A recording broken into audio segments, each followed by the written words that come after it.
Hello, USD. My name is Arielle Kantor, and I am the Martial Arts Division instructor for campus. You'll see me teaching Krav Maga self-defense every single semester. Thank you for joining me on how to use a foam roller and limit your pain while studying and in daily life. I'm receiving a lot of questions on how to use a foam roller. A foam roller is like a cylinder, circular device. It's usually, made of foam. Some of them have ridges like this, and some of them are just completely circular foam, long and short. This is a long one. It fits pretty much my whole torso. And I've been getting a lot of questions on how to use a foam roller to prevent pain, like neck pain, back pain, and ultimately these are really necessary to do every day or every other day. I challenge you to get in good habits using your foam roller. I love this foam roller. It's called IntelliRoll. It actually has a little divot so that you can roll along your spine, and it's a really nice massage for your erector spinae. Now, with your foam roller, you're going to put it on the floor, and it's going to be perpendicular to me. So it's going to be perpendicular to my spine. That means that I'll be rolling on it with my back. So I'm starting with my low spine around my belt line. And from here, I'm just gonna roll my back down, keeping my feet planted on the floor.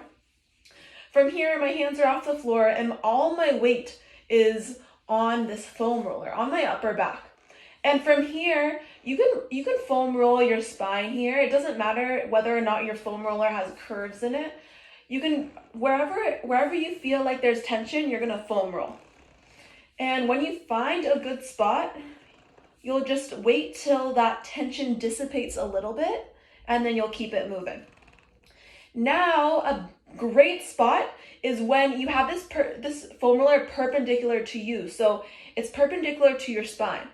From here, I'm rolling the foam roller up right below my shoulders, and I'm going to keep my abs tucked as I lean back and open up my chest. So notice how a common mistake, what I don't want you to do is I don't want you to lean all the way back like this. Keep your hips low, engage your core, because what I really want you to do is open up your chest here, your pecs, while keeping your hips and your torso in place. It's also really important to keep your hips off the floor. You can try it either way, but let's try hips off the floor. Foam roller is upper, mid, back. And from here, opening up your chest. Really important, keep your abs tucked a little bit.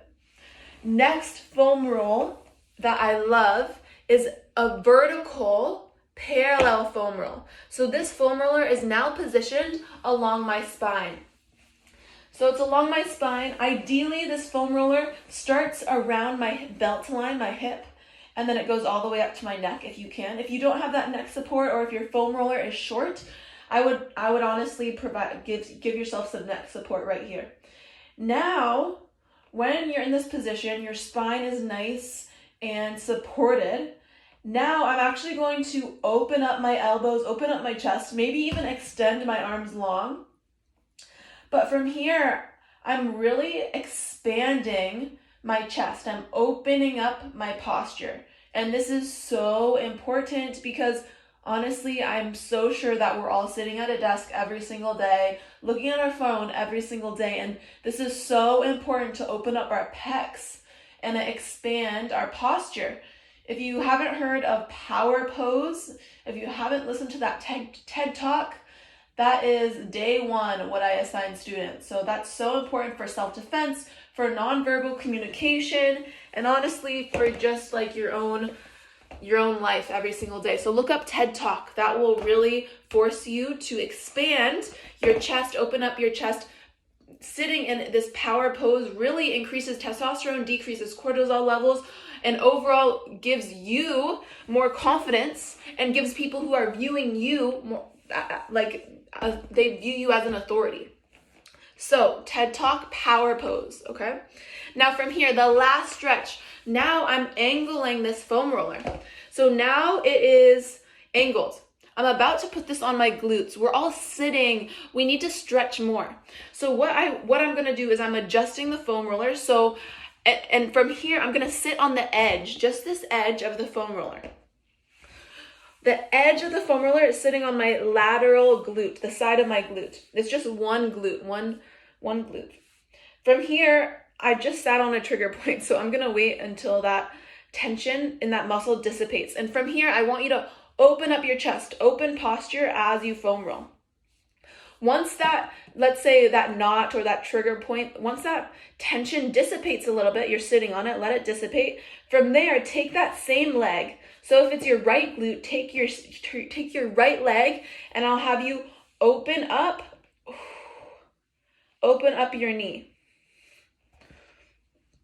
I'm switching to a different spot on the foam roller. And then from there, that same leg, this is the ultimate progression, is you're going to pretty much floss. You're pretty much like flossing the muscle through this trigger point or knot. So you'll find a good spot on your foam roller, breathe through it, let the pain dissipate a little bit. And then from there, if you feel brave, that's when you're moving that knee around. And this is really breaking up the fascia. That the fascia surrounds the muscle. That's really what we're strengthening or breaking when we're working out or stretching. So this is really lengthening the fascia, breaking it down to ultimately increase more mobility, because when we break it, that's when more blood flow circulation goes, and that's when we ultimately have more mobility. And this is so important, especially as students, especially seated. You have to know how to use a foam roller. These are my 3 tips for foam rolling. You can also use quads. There's lots of options. So please leave a comment if you have any questions. You can also find me at ari@arifit.com.